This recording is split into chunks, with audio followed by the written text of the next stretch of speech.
Welcome back, everybody. I can't believe we are to our final segment today, and I am so happy to welcome Stuart Early from the Tahoma Audubon Society to the Comfy Couch for this segment. Stuart, welcome. Thank you very much, Chris. Great to be here. Well, I know if Amanda were here, she would ask you a certain question, so I'm going to channel my Amanda for a second and say, Stuart, where are you with the name change? You're channeling Amanda very well, Chris. The name change, we're actually in the middle of the ballot at the moment. We have been balloting members since the 22nd of January. They finish on it closes on the 15th of February, and then we'll know where we are. Wonderful. How do you feel it's going? Well, we've had a lot. Obviously, we don't open the ballots until the 16th. Okay. But the feedback we've had so far has been very positive. So we hope it's going to come out the way we think, and we will be the Tahoma bird lines going forward. That's wonderful. I just imagine, as we're in an election year, I keep thinking about all these elections offices. I'm just imagining the Audubon office sitting there counting ballots, just like they were in a national election. Now, the name change. Why is it so important? It's really important because there's a lot of history involved around Audubon, and he was, as I think a lot of people know, he bought and sold slaves. He advocated for slavery when a lot of the states had already abolished slavery. He also sort of shot over 100 birds a day and wired them up to do his famous pictures, paintings of birds. So it's time to move on because that legacy creates a barrier. And we need to bring people together because it's really sort of, we're at the 11th hour with wildlife.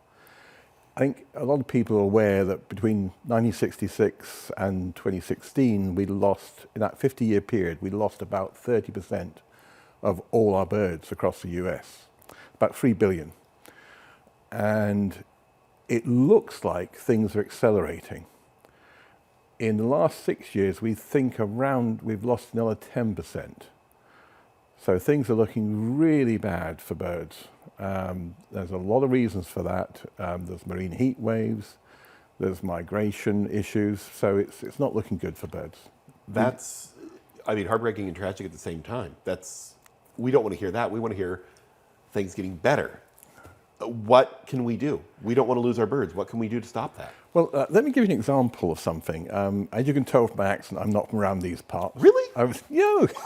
You surprised me. I'm originally from the UK, and we had a farm in Scotland. And when we first bought it, the guy we bought it from was very grouchy.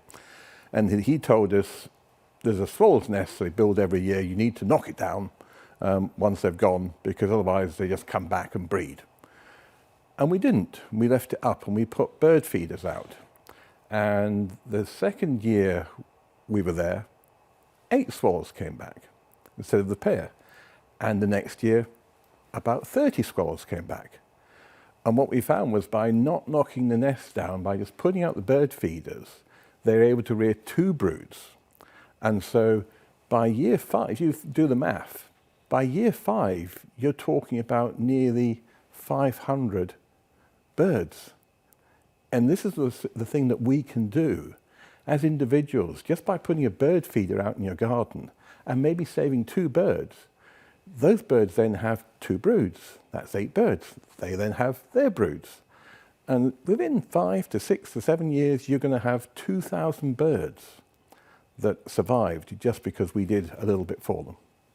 We can help drive that number the other direction. Yeah, absolutely. When you talk about having the bird feeders out there, are there other things we can do as well? What can we do to make it more hospitable for the birds to come?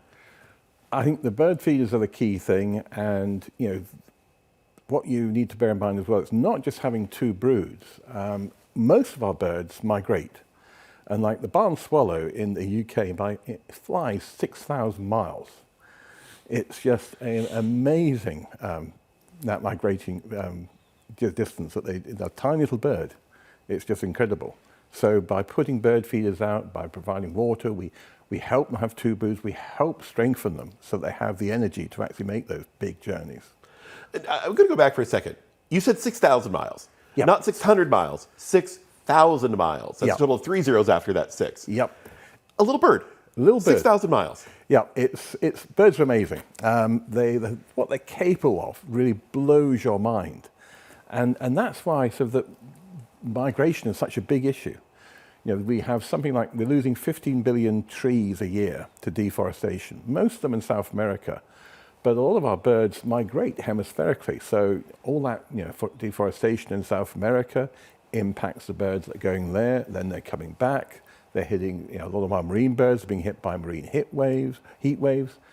And over here with the tall buildings are just a nightmare for birds. There was an incident in October last year in Chicago where over 1,000 migrating birds collided with one building in one night. We're losing literally hundreds of millions of birds to bird strike each year. Wow. It goes back again. It's heartbreaking. Yeah. Because they don't know what's happening with these buildings that are popping up all over.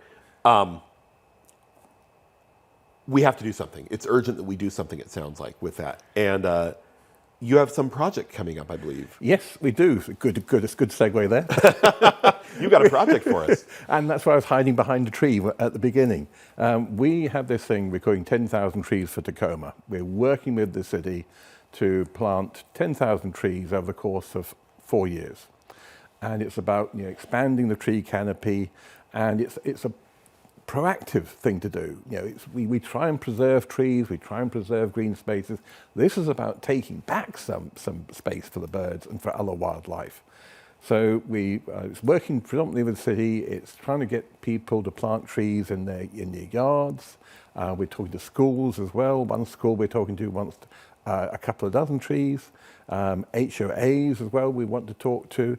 It's a great project, and it's a great way for people to, again, do more for birds. Every tree provides a habitat for birds, for other wildlife, for insects. It's its own ecosystem, a tree. Mm-hmm. It's wonderful. So you said there's schools, there's HOAs. If I wanted to get a hold of one of these trees to help make it be 10,000 trees for Tacoma, how do I do that? Well, we're taking our first delivery on next month, and that's on the 11th. So trees will be available from the 12th of March. So if people want to contact us on our website or even give us a call to reserve some trees, we're going to have a range of 13 native species. We want to stick to native species because we want to provide the right sort of environment for our native birds. And we've got a whole range of trees that of various sorts. Or people just come up and on a first come, first served basis to our offices at Adriana Hess and pick up some trees. Now, when you say a tree, some people think a Christmas tree size. Some people think a redwood forest size tree. What will these trees be like? What are going to be their maximum size grows? Okay, when they grow, so because we have such a range of trees, some will grow to 60 foot in quite a few years. Some will reach a peak of about 20 foot, some will be 15 foot. So we'll have something that will accommodate almost anyone's needs. And, but they're not picking up a 15 foot or 60 foot tree. These are young trees. So, they're going to be sort of about 2 foot high at most. So they're going to be easy for people to pick up. And we encourage people to pick up 3 or 4 because trees actually work together. Mm-hmm. Especially when they've just been planted, they actually support each other. They're great things.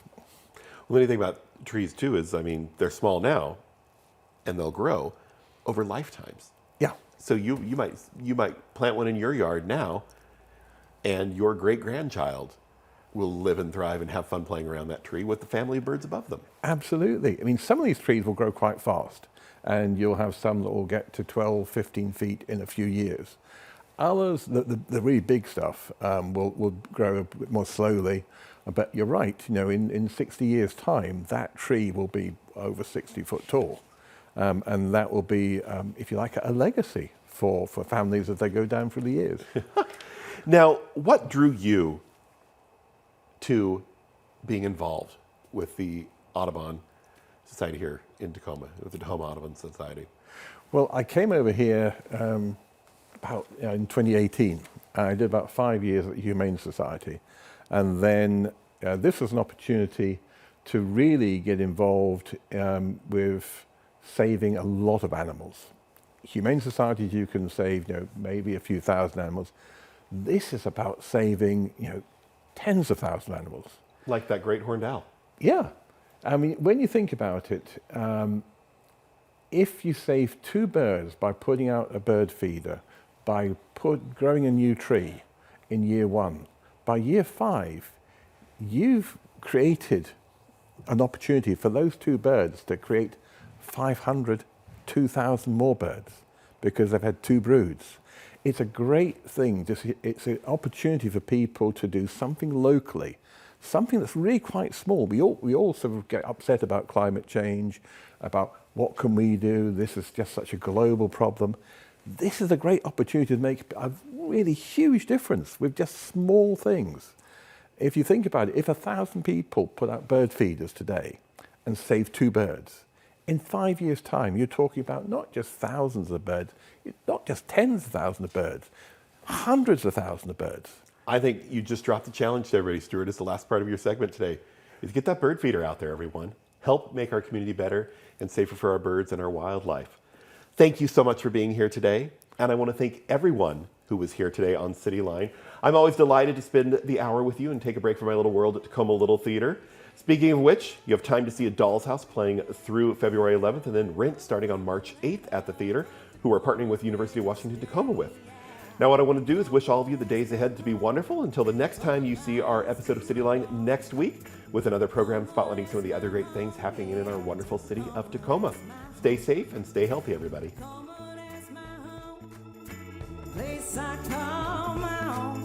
Tacoma, that's my home. Yeah, Tacoma, that's my home. Alright, you're from the East Coast. Alright, you're from the West. Alright, you're from the middle, but Tacoma's still the best. Alright, you're from the East Coast.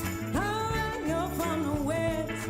Alright, you're from the middle, but Tacoma's still the best. Hey, Tacoma, that's my home.